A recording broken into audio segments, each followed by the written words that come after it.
इबरतुल लिउलिल अलबाब, बेशक अल्लाह के नेक बंदों के वाकयात में अक्ल वालों के लिए इबरत का सामान मौजूद है। और सुनिए, सुभान अल्लाह, बगैर वली के आप एक कदम नहीं चल सकते।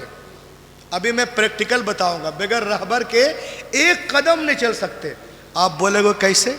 मैं कहूंगा ये देखिए, you may have seen this is a building construction. हम जब बिल्डिंग बनाते हैं, कोई घर या इमारत या दीवार, तो इसको नापने के लिए हम क्या करते हैं? वाह वाह, एक साहोल लटकाते हैं। वाह, ये मकान बनाने में रहबर है, ये दीवार बनाने में रहबर है। इससे दीवार को चेक किया जाता है कि जिस दीवार को मैं बना रहा हूं वो दीवार टीढ़ी है कि सीधी। हैरत की बात है, उर्से शुजात अली सामने आने वालों, अल्लाह ताला ने, सुभान अल्लाह, यानी एक दीवार भी बगैर रहबर के सीधी नहीं हो सकती। वाह वाह वाह वाह, एक दीवार भी बगैर रहबर के सीधी नहीं हो सकती। तो हमारी मुकम्मल जिंदगी बगैर रहबर के कैसे हो जाएगी? इसलिए हमें रहबर की जरूरत है, और हमें खुशी इस बात पे है कि हमारा रहबर गौसे आजम है। सुभान अल्लाह, सुभान अल्लाह, माशाअल्लाह। तस्बीह, हम जब तस्बीह पढ़ते हैं, आपको मालूम है, हम जब तस्बीह पढ़ते हैं तो तस्बीह में 2 बड़े दाने होते हैं। ही इज कॉल्ड इमाम, ये तस्बीह में रहबर है। सुभान अल्लाह, सुभान अल्लाह, सुभान अल्लाह, सुभान अल्लाह, सुभान अल्लाह, बगैर देखे हुए हम यहाँ से तस्बीह चेंज कर देते हैं। अल्हम्दुलिल्लाह, अल्हम्दुलिल्लाह, अल्हम्दुलिल्लाह, अल्हम्दुलिल्लाह, अल्हम्दुलिल्लाह, अल्हम्दुलिल्लाह, अल्हम्दुलिल्लाह। You have the stop. तो ये तस्बीह में रहबर है। हैरत की बात है, एक तस्बीह भी बगैर रहबर के नहीं रह सकती। वाह वाह, सुभान अल्लाह। तो जब एक तस्बीह बगैर रहबर के पूरी नहीं हो सकती है, तो ये जिंदगी की इतनी बड़ी तस्बीह बगैर रहबर के कैसे पूरी हो जाएगी? इसलिए हमें रहबर की जरूरत है, और इत्मीनान इस बात पे है कि हमारा रहबर गौसे आजम है। सुभान अल्लाह, जब हमारे रहबर है तो रहबरी कैसे हो रही है? आइए मैं आपको बताऊं। बहुत कुछ दिनों पहले हम लोग का प्रोग्राम हैदराबाद में था, तो वहाँ के हजरत खुद आए हुए थे। बगदाद शरीफ के जो सजादा नसी हैं, उसके सामने एक साहब ने वाक़या बयान किया अरबिक में, जिसको मौलाना इरशाद बुखारी श्रीलंका वाले ने उर्दू किया था। बहुत अच्छा लगा मुझे, मैं आपको सुनाना चाहता हूँ। इंदल उलमा बहुत मशहूर है ये, सुने आप। जाअ रजुलुन इला शैखना अब्दुल कादिर अल जिलानी रहमहुल्लाह फ़क़ाल या सैयदी उरीदु अन उबाई अला यदक फरजुका अन तक़बिलनी फ़क़ाल शेख अब्दुल कादिर अल जिलानी रहमहुल्लाह मुद्दा यदक। ये वाक़या इस तरह है कि हुजूर गौसे आज़म के बारगाह में एक आदमी आया और उसने कहा, हुजूर मैं आपसे मुरीद होना चाहता हूँ। सुभान अल्लाह, लहक के बोले। तो हुजूर गौसे पाक ने फरमाया, ला हाथ बढ़ा। तो उसने कहा, नहीं, मेरी 2 बातें आप पहले सुन लीजिए। तो हुजूर गौसे पाक ने फरमाया, क्या है तेरी 2 बातें बता। तो उसने कहा, या गौसे आज़म मैं नमाज की पाबंदी नहीं करता। तो हज़रत ने कहा, अस्तगफिरुल्लाह, कैसी बात करते हो, और मुझे आगे भी नहीं मालूम कि कर पाऊंगा कि नहीं। हुजूर गौसे पाक ने फरमाया, ये तो हराम है, इस्लाम के ख़िलाफ़ है।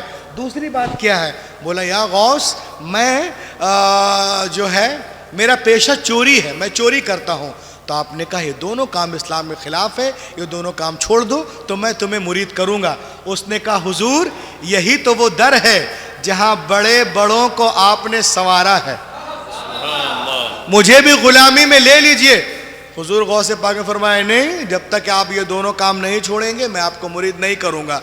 उसने कहा, हुजूर ये दर अब्दुल कादिर जिलानी का है, वास्ता आपकी माँ फातिमतुज़ ज़हरा का है, मुझे अपनी गुलामी में ले लें। हुजूर गौसे पाक ने फरमाया, ठीक है, आ जा, मैं तुम्हें मुरीद कर लूँगा, मगर पहले मेरी भी एक बात माननी पड़ेगी। उसने कहा, हुजूर मेरी 2 मान ले, मैं आपकी 1000 मान लूँगा। सुभान अल्लाह। तो हुजूर गौसे पाक ने फरमाया कि सुनो, जब भी अजान का वक्त हो अजान पढ़ देना। देखिए आप इसमें कितनी गहराई है। जब भी अजान का वक्त हो अजान पढ़ देना। आओ भाई शुरू। हाथ बढ़ाया, मुरीद हुआ, वो अपने घर और हुजूर अपने घर। अब वो अपने घर गया। अब जब भी अजान का वक्त हो चुपचाप से घर के कोने में अजान दे दिया करता था। एक दिन, 2 दिन, 3 दिन उसकी बीवी देखती रही कि क्या हो रहा है। चौथे दिन बोल पड़ी कि आप क्या कर रहे हो, नमाज तो पढ़ते नहीं हो, सिर्फ अजान देते हो, मस्जिद जाओ, अजान दो, नमाज पढ़ो।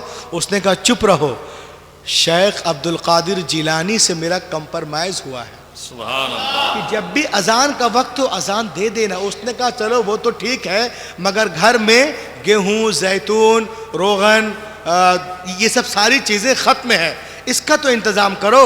उसने कहा अरे कमबख्त, मैं 3 दिन से यही गणित लगा रहा हूँ कि कैसे इस तरह कोई टाइम निकालूं कि चोरी भी कर लूं और अजान का वक्त भी ना हो। एक दिन उसने दिमाग लगाया, बगदाद शरीफ से निकला, बहुत दूर पहुंच गया, एक हवेली में औजार फेंक कर चढ़ा।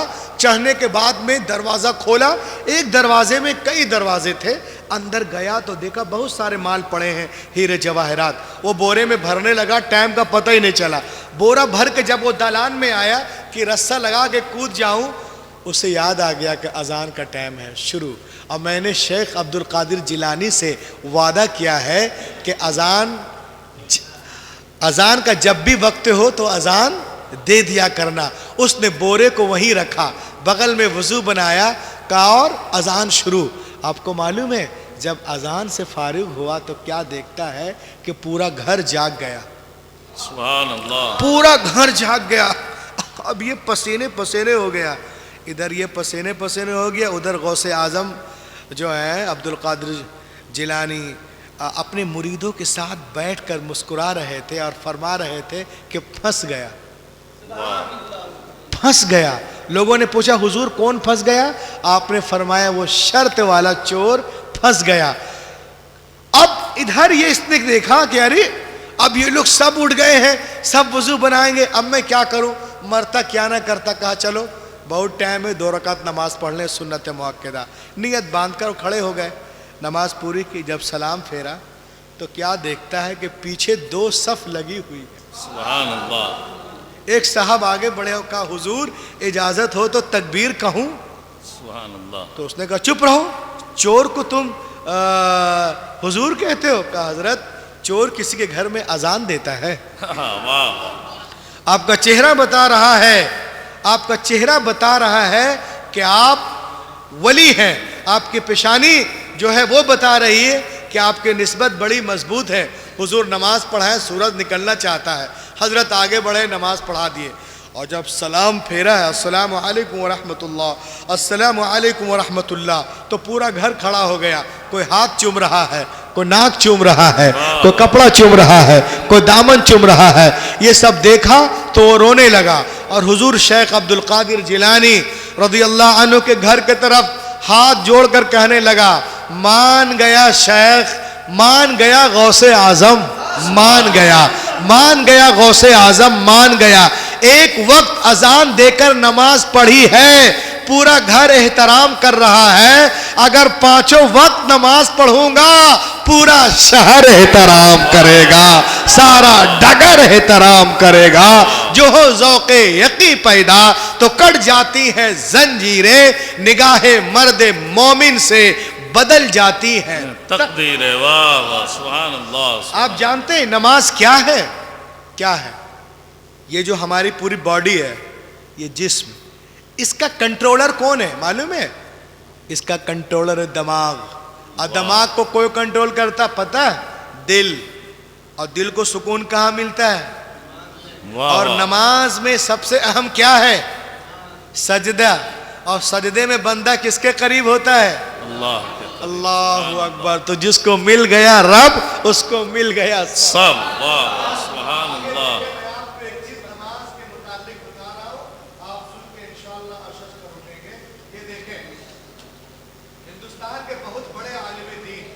जिनका नाम आप लोग जानते होंगे, जो बड़े लोग हैं, Islamic scholar and a person leader of WIM Qamruzzaman Azmi student अल्लामा Arshadul Qadri work in England. हुजूर अल्लामा अरशदुल कादरी 1982 में यूरोप के दौरे में थे। तो आप जो है मसलक आला हज़रत के तरवीज व इरशाद के लिए काम कर रहे थे। एक लेबोरेटरी में पहुँचे मगरिब से पहले। और उनको बता रहे थे दीन के बारे में। उसी दरमियान कानों में मगरिब की अजान टकराई। तो मगरिब में टाइम बहुत कम होते हैं, तो देखा सामने एक पार्क है, 6 लोग थे, एक कारी साहब आगे, 5 लोग पीछे, नमाज शुरू।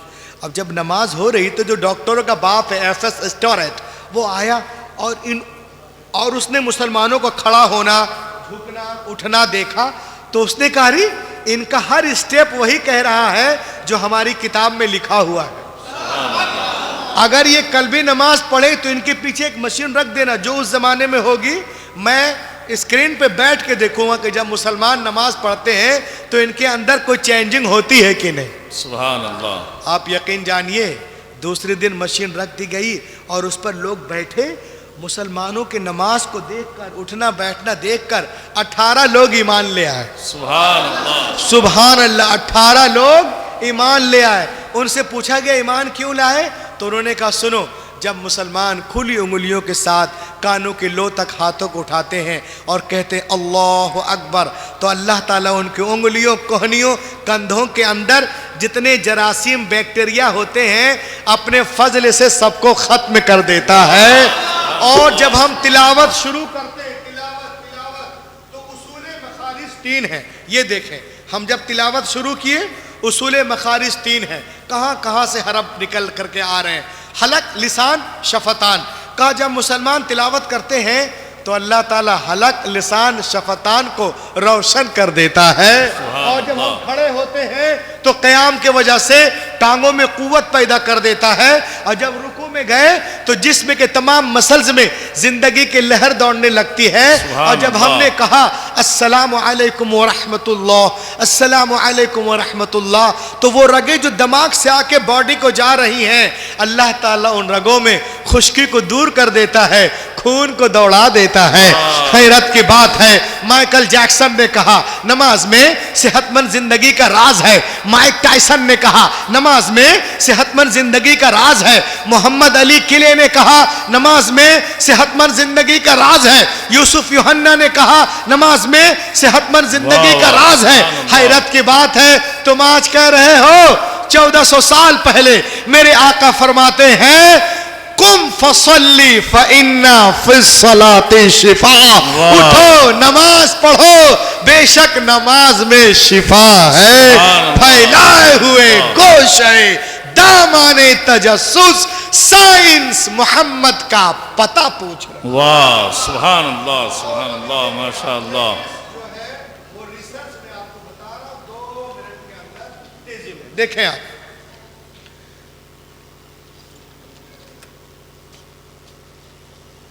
मेडिकल साइंस कहती है, एक रिसर्च हुई पूरी दुनिया में, जितने धार्मिक वर्शिप में उनमें नमाज को भी शामिल किया गया। आप सुन के हैरान होंगे कि जिस इबादत को सबसे ज्यादा पसंद किया गया वो नमाज थी। सुभान अल्लाह, सुभान अल्लाह। है ना। मेडिकल साइंस से that research has included period in all acts of worship in the all world. Surprise here that most popular act of our worship was नमाज। और एक चीज देखिए आप, आज की मेडिकल साइंस कहती है कि दुनिया में नमाज जैसी कोई इबादत नहीं। सुभान अल्लाह। खुदा की कसम, ये आसमानी तोहफा है जिसमें 280 बीमारियों का इलाज है। सुभान अल्लाह। और हैरत की बात है, सिर्फ सजदे में 80 बीमारियों का इलाज। वाह वाह, सुभान अल्लाह। अब सजदे में 80 बीमारियों का इलाज, सुभान अल्लाह। अब एक रोशनी मैं इस पे डाला हूं, सजदे में 80 बीमारियों का इलाज कैसे, सुने। The average brain is believed to generate around 50,000 thoughts per day.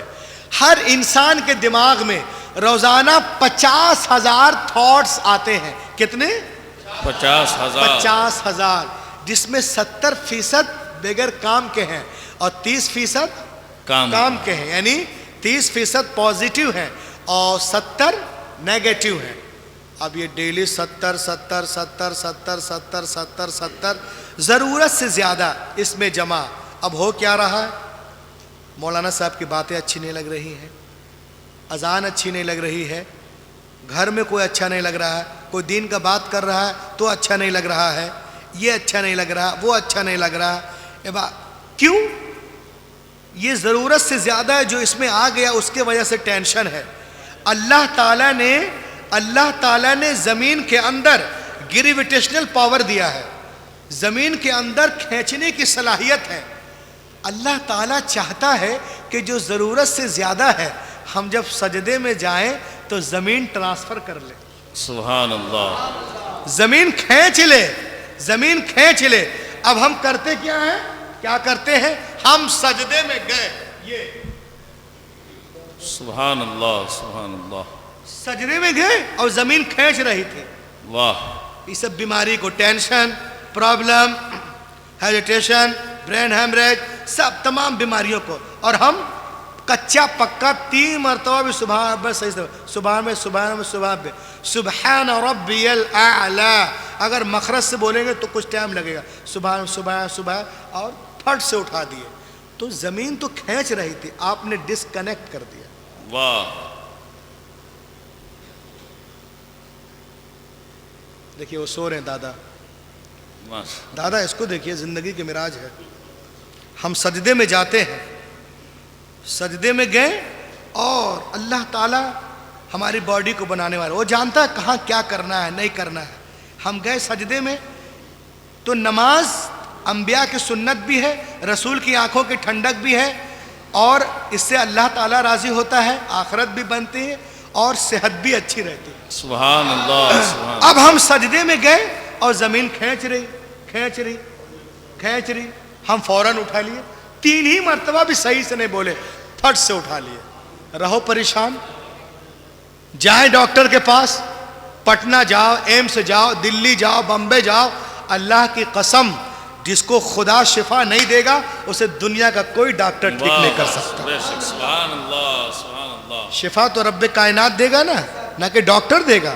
कोई डॉक्टर शिफा वफा नहीं दे सकता है, शिफा देने वाला मेरा रब है। तो पूरी दुनिया में लोग परेशान हैं आज, पूरी दुनिया में। क्यों? सजदे में कटौती की वजह से। बेशक, सुभान अल्लाह। हजरत आयशा सिद्दीक़ा फरमाती हैं कि जब नबी घर में नमाज पढ़ते थे और सजदे में जाते थे तो मैं 60 आयतें तिलावत कर लेती थी। अल्लाह अकबर। क्या हमारी ज़िंदगी का कोई एक भी ऐसा सजदा है 10 मिनट का? आप नमाज पढ़ते हैं, पढ़िए, घर जाइए, नफिल नमाज पढ़ें या कोई सुन्नत पढ़ें, एक सजदा ज़रूर आप 10 मिनट का करें। 21 रोज़ के बाद मुझे फ़ोन करें। कान में खुजली, आँख में खुजली, इसमें हेजिटेशन, दिमाग में दर्द, ये नसें फूल जाती हैं, आधे सर में दर्द, मैं झूठा हूँ कि सच्चा, ये कैसे पता चलेगा? 21 रोज़ के बाद आप मुझे फ़ोन करें, 10 मिनट का एक सजदा करें, 10 मिनट का। कितने मिनट का? 10 मिनट इंशाअल्लाह। और ये नमाज पढ़ें, इसमें भी कोशिश करें कि कम से कम 5, 7, 9 मरतबा तक हम सुबहान रब्बियल आला मखरज के साथ बोलें, क्योंकि सजदे में रब करीब होता है। सुबहान अल्लाह। इंशाअल्लाह हाथों को उठाइए कि इसकी पाबंदी करेंगे। सजदे में जाएं, थोड़ा ज़्यादा टाइम दें आप, उसमें रब करीब होता है। बंदा सबसे ज़्यादा करीब जो है वो रब के सजदे में होता है। सुबहान अल्लाह। तो ये है, ये जो हमारे बुजुर्गान दीन हैं, ये ऐसे ही बुजुर्ग नहीं हो गए। सुबहान अल्लाह। बेशक, ऐसे थोड़ी ना हो गए, ऐसे हो गए नहीं। हुजूर गौसे आजम को देखिए आप, लगातार सालों साल तक अल्लाह की इबादत कर रहे हैं। गर्मी हो, बरसात हो, जाड़ा हो, कोई फ़र्क नहीं पड़ता है। हम लोग आज सिर्फ नाम ले लेते हैं। एक आदमी के यहाँ मैं गया, बिल्कुल रियल वाकया बोल रहा हूँ, मस्जिद में हूँ। उसने बोला कि मौलाना साहब मैं मुर्गा बहुत पसंद करता हूँ। मैंने कहा क्यों? कहा गौसे पाक को बहुत पसंद था मुर्गा। अल्लाह। लो, ये खाने वाला काम कर रहा है, मतलब नमाज की पाबंदी नहीं, उसको मुर्गा ही पसंद है, उसको मुर्गा ही पसंद है। नमाज पढ़ो ना, गौसे पाक को नमाज पसंद नहीं थे क्या? तो लोग आसान आसान चीज़ ले लेते हैं, जो सही है, जिसमें ज़्यादा फ़ायदा है वो काम करें। नमाज जो है ये अस्सलातु इमादुद्दीन है ना, ये बुनियाद है, इसका ख्याल करें इंशाअल्लाह ताला। बगैर नमाज के कुछ नहीं है। इंशाअल्लाह नमाजों की पाबंदी करेंगे इंशाअल्लाह। अब आइए मैं एक बात आपसे बताकर रुखसत हो जाऊं, क्योंकि अभी ट्रेन भी है सोनपुर के लिए। वो आप लोग केरला शायद इसमें से कोई गए हो ना, केरल में बारिश बहुत होती है और बहुत जल्दी ज़मीन सूख भी जाती है। एक मरतबा हम लोग का मुहर्रम का प्रोग्राम था बरसात से पहले, और लगभग 10 दिन का। तो लोगों ने कहा रात में तकरीर होती तो चलिए मौलाना दिन में घुमा दें। एक बार तो एक आदमी ने कहा चलिए आपको सूखी नदी दिखाते हैं।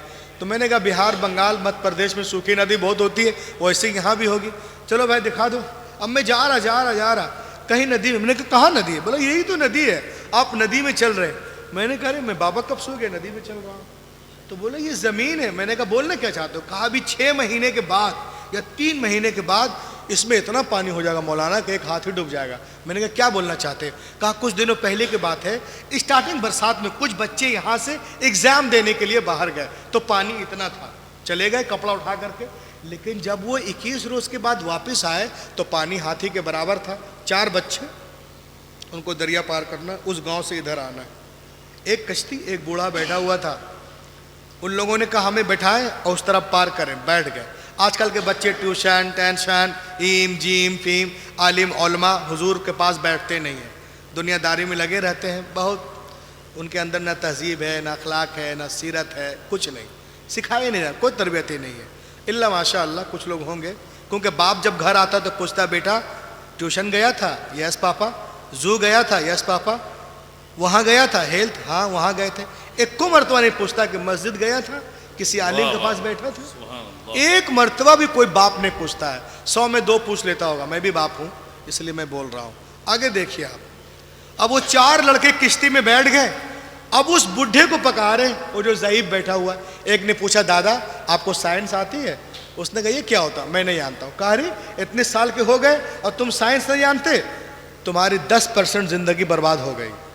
दूसरे ने, जब कश्ती आगे बढ़ी, अब बारिश हो रही है और कश्ती आगे बढ़ी, एक ने और पकाया कि साइकोलॉजी जानते हो दादा? साइकोलॉजी? बोला ये साइकोलॉजी क्या है? बोला 50 साल के हो गए साइकोलॉजी नहीं जानते? 20% जिंदगी बर्बाद हो गई। और बढ़ी आगे, बारिश हो रही, किश्ती बढ़ रही। तीसरे ने ठोका, बोला दादा एम्ब्रियोलॉजी जानते हो? पेट में बच्चे कैसे बनते? नहीं जानते बेटा। बोला 50 साल के हो गए एम्ब्रियोलॉजी में नहीं जानते? तुम्हारी 30% जिंदगी बर्बाद हो गई। और आगे बढ़ी, एक लड़के ने और कहा दादा मैथमेटिक्स जानते हो? इल्मुल हिसाब? नहीं जानते बेटा। कहा 50 साल के हो गए, न मैथ जानते, न साइंस जानते, न साइकोलॉजी जानते, न बायोलॉजी, न एंडोलॉजी, न जूलॉजी। तुम्हारी 50% जिंदगी बर्बाद हो गई। इतना कहकर वो लोग खूब हंसने लगे। कश्ती चल रही है, बाबा भी चल रहा है, बारिश भी हो रही है। जब 20 नदी में पहुंचे तो कश्ती डूबने लगी। उसमें जो इस तरह भंवरा आता है ना, उसमें डूबने लगी। तो लड़के रोने लगे। तो बाबा ने पीछे घूर के देखा, कहा बेटो तैरना जानते हो? वाह, तैरना जानते हो? कहा नहीं जानते दद्दा। कहा हमरा तो 50 गया रे, तुम्हारा तो 100 चला गया। वाह वाह, मेरा तो 50 गया, तुम्हारा 100 चला गया। तो दोस्तों दरिया पार करने के लिए तमाम उलूम के साथ साथ इल्म तैराकी का जानना ज़रूरी है। बिल्कुल उसी तरह अल्लाह और उसके रसूल को मुंह दिखाने के लिए, कब्र में पास होने के लिए, पुलसरात से गुजरने के लिए, जन्नत में जाने के लिए तमाम उलूम के साथ साथ इल्मुल अकाइद का भी जानना ज़रूरी है, इल्मुल तजवीद का भी जानना ज़रूरी है, इल्मुल क़राआत का भी जानना ज़रूरी है, इल्मुल हदीस का भी जानना ज़रूरी है, मसाइल ज़रूरिया का जानना ज़रूरी है। अगर आप इसमें भी कामयाब, इधर भी कामयाब, उधर भी कामयाब, रोज़ा नमाज के पाबंद, माँ बाप की इज्जत कर रहे, उलमा की इज्जत कर रहे, अपने बड़े बुजुर्ग की इज्जत कर रहे, आले रसूल की इज्जत कर रहे, क्योंकि इनके रगों में नबी का खून दौड़ता है। सुभान अल्लाह, इनकी इज्जत कर रहे और सब कर रहे हैं, ये भी कर रहे हैं। तो शायर ने आप ही के लिए कहा है, शोला भी तेरे सामने गुलजार बनेगा, शोला भी तेरे सामने गुलजार बनेगा, जिस दिन तू मोहम्मद का वफादार बनेगा, जिस दिन तू मोहम्मद का वफादार बनेगा। और सरदार हो के भी न तू सरदार बनेगा, सरदार हो के भी न तू सरदार बनेगा। गौसुल वरा का जब न वफादार बनेगा, गौसुल वरा का जब न वफादार दर बनेगा। पूरी दुनिया इस्लाम को मिटाने के चक्कर में है, लेकिन अल्हम्दुलिल्लाह हमारा मजहब उससे कहीं तेज रफ्तारी के साथ आगे बढ़ता नज़र आ रहा है। और वक्त करीब है जब बातिल ताकत इस्लाम के आगे झुकते नज़र आएंगी और इस्लाम के सूरज की किरण पूरे मगरिब की तारीकी को दूर कर देगी। ये गुलशन ईमान महकता ही रहेगा, इस्लाम चमकता है, चमकता ही रहेगा। है नामे शुजाअत इश्क रिसालत का वो सिक्का बाजार मदीना में खनकता ही रहेगा। Let be quiet, determine all possible steps to enrich and nourish my Islam, my Hadith, my Quran, my Shaheed Azam, my Imam Azam, my Ghaus Azam, my Khaja Hindal Wali, my Maghdum Simna, my Maghdum Bihari, my Hazrat Nizamuddin, Qutbuddin, Fariduddin, Alauddin, Badiuddin, Tajuddin, my all Sunni Purane Azam, Allah, you destined to bestow onto my birth, that's all. इस अंगारा खाकी में होता है जब यकी पैदा तो कर लेता है बालों परे रूहुल अमी पैदा। वाह।